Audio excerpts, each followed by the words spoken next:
Assalamualaikum warahmatullahi wabarakatuh. Saya akan menjelaskan tentang analisis isu dan gagasan kreatif di Bank Darah RSUD Indramayu tempat saya bekerja.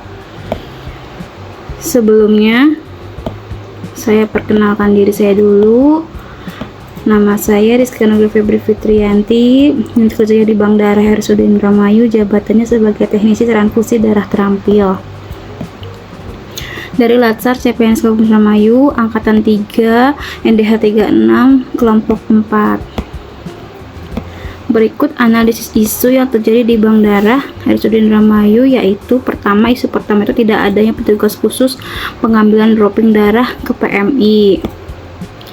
Lalu isu yang kedua adalah kurang lengkapnya pengisian identitas pasien pada sampel pasien dan surat permintaan darah. Lanjut, isu ketiga adalah penggunaan tempat distribusi darah yang tidak sesuai standar pelayanan darah.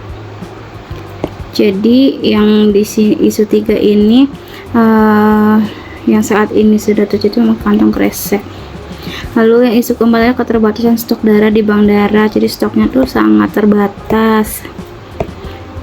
Isu 5, kurangnya tenaga teknisi transfusi darah.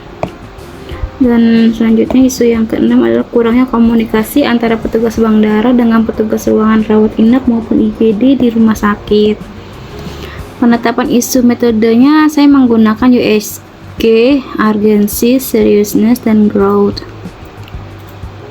Di sini untuk yang isu yang pertama itu saya memberi nilai 8. Lalu isu yang kedua ini dihasilkan nilainya adalah 11, dan dari ke isu ke-6 ini yang paling tingkat dari urgency, seriousness, dan growth-nya ini sangat tinggi itu adalah di isu yang ketiga, yaitu penggunaan tempat distribusi darah yang tidak sesuai standar pelayanan darah.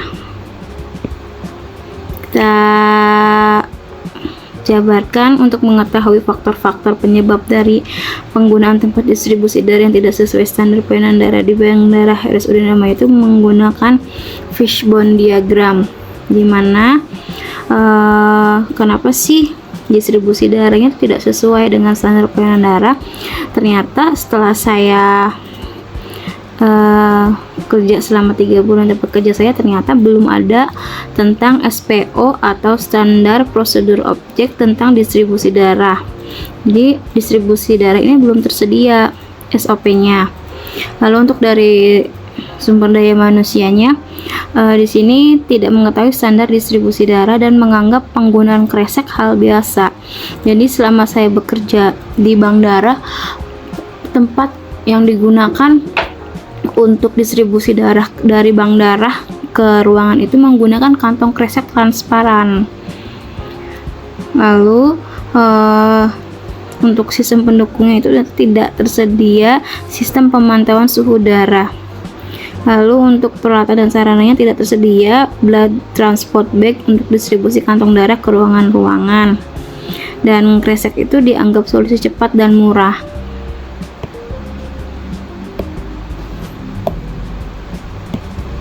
Lalu gagasan kreatif untuk penyelesaian isu distribusi darah yang tidak sesuai standar ini, yaitu pertama pengadaan thermal bag atau cool box untuk setiap ruangan beserta ice pack dan termometer suhunya, supaya darah ini akan selalu steril dan memberikan keamanan keselamatan untuk pasien, karena resikonya besar sekali bisa terjadi kontaminasi bakteri. Lalu saya akan gagasan kreatif yang kedua itu dari isu tersebut adalah pembuatan SPO distribusi darah ke ruang perawatan, yang dimana SPO ini ternyata belum ada di Bank Darah tempat saya bekerja. Lalu yang ketiga, mensosialisasikan SPO distribusi darah lewat WhatsApp grup internal. Di sini nanti setelah SPO ini dibuat, saya akan mensosialisasikan ke teman-teman saya di Bank Darah. Lalu yang keempat itu adalah simulasi dan pelatihan distribusi darah.